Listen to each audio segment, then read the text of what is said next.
The festival is a multimedia extravaganza of art, music, dance and contemporary performance.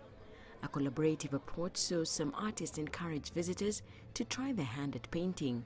Organizers say their goal is to tell authentic African stories that promote a positive image of the continent. We're telling our own stories, and it's African artists who are leading that charge and telling the world a different story about who Africans are and what Africa really represents.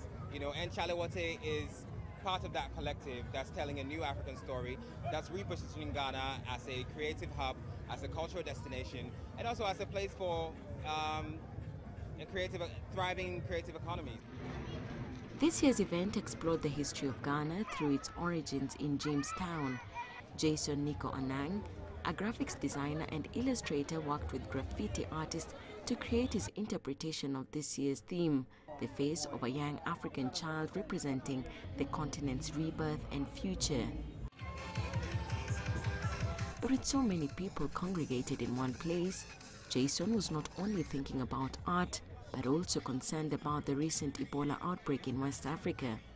This is a huge event. It's very public, it's a massive event. And if Ebola was that much of a problem, they wouldn't have held the events in the first place.